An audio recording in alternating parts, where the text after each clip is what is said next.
Major M A Jalil মুক্তিযুদ্ধের ইতিহাসে যার নামটি উচ্চারিত হয় না। বঙ্গবন্ধু তাজউদ্দিন ভাসানীর মতো তো নয়, জিয়াউর রহমান, খালেদ মোশাররফ কিংবা কর্নেল তাহারের মতো তার নাম আসে না সহজে।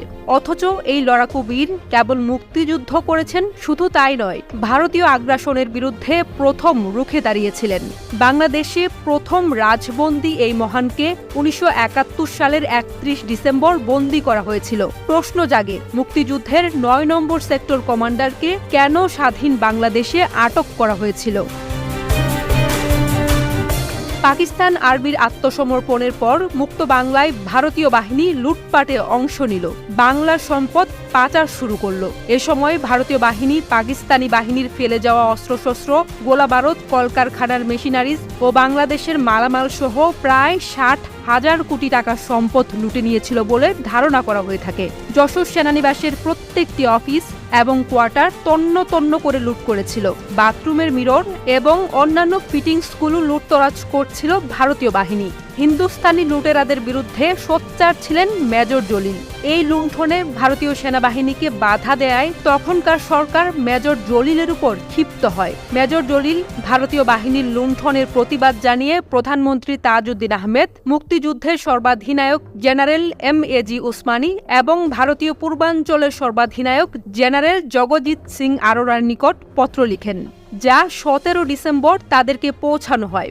ভারতীয় বাহিনীর বেপরোয়া লুটতারাজের বিরুদ্ধে ক্রমেই ক্রোধে অগ্নিরূপ ধারণ করেন মেজর জলিল। তিনি ভারতীয় সেনাবাহিনীর মেজর জেনারেল দানবীর সিংকে বলতে বাধ্য হন, দেখামাত্র গুলির হুকুম দিয়েছি আমি, ভারতীয় সেনাবাহিনীকে লুটতরাজ করা থেকে বিরত রাখুন। মেজর জলিল পরবর্তী কয়েকদিন জাহাজে চড়ে বরিশাল, পটুয়াখালী, পিরোজপুর এবং ভোলার বিভিন্ন জায়গায় জনসভা করে জনসাধারণকে ভারতীয় বাহিনীর লুটতরাজ ও দস্যুবৃত্তি সম্পর্কে সতর্ক করে দেন। মেজর জলিলের বেশ কয়েকটি প্রশ্ন স্পষ্ট ছিল, যার উত্তর যদিও কখনো পাওয়া যায়নি, না তার না বাংলাদেশের মানুষের। ভারতীয় সেনাবাহিনীর কাছে পাকিস্তানি সেনাবাহিনীর আত্মসমর্পণের হেতুটি দেখা দিল কেন? কোন উদ্দেশ্যে? মুক্তিযুদ্ধের সর্বাধিনায়ক কর্নেল ওসমানীর কাছে পাকিস্তানের পরাজিত জেনারেল নিয়াজি আত্মসমর্পণ করলেন না কেন? আত্মসমর্পণের সময় কর্নেল ওসমানী অনুপস্থিত ছিলেন কেন? আত্মসমর্পণের বেশ কয়েকদিন পরে কর্নেল ওসমানী ঢাকায় এলেন কেন?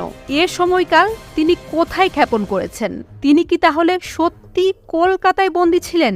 ঐতিহাসিক আত্মসমর্পণ অনুষ্ঠানে কেন অনুপস্থিত ছিলেন সে সত্যটি উদ্ঘাটন করার জন্য আজ পর্যন্ত কেন কোনো তদন্ত কমিটি গঠন করা হলো না? এমন আরও অনেক প্রশ্ন ছিল, যা আপাতভাবে ভারতের বিরুদ্ধেই গেছে। মুক্তিযুদ্ধকালীন ও বিজয়ের পর এম.এ. জলিলের এমন প্রশ্ন ভারতের জন্য অস্বস্তির হয়েছিল। ভারতের প্রধানত আওয়ামী লীগ ও শেখ মুজিব সত্য ও ন্যায়ের পথে অবিচল থাকা ও ভারতীয় আগ্রাসনমুক্ত রাষ্ট্র গড়ার প্রত্যয়ে প্রতিষ্ঠিত থাকার অপরাধে তাকে বঞ্চিত করেছিলেন সরকারি সব খেতাব ও সুযোগ সুবিধা থেকে। ভারতীয় আগ্রাসনের বিরুদ্ধে মেজর জলিলের লড়াই স্পষ্ট ছিল। তাই তো ১৯৭১ সালের ৩১ ডিসেম্বর যশোর সেনা ছাউনির অফিসার্স কোয়ার্টারের একটি নির্জন বাড়িতে বন্দী করে রাখা হয়েছিল তাকে। মেজর জলিলের বই অরক্ষিত স্বাধীনতায় পরাধীনতায় তিনি লিখেছেন, বাড়ি না, যেন হানাবাড়ি, ঘুটঘুটে অন্ধকার, আশেপাশে বেশ কিছু নরকঙ্কাল পড়ে আছে, ঘরের ভিতরে মানুষের রক্তের দাগ, কোনো ধর্ষিতা বোনের এলোমেলো ছেঁড়া চুল। একেবারে শেষে তিনি লিখেছেন, অন্ধকারে আজও আমি একইভাবে শিউরে উঠি, আর যেন শুনতে পাই, রক্ত দিয়ে এই স্বাধীনতা আনলে তোমরা।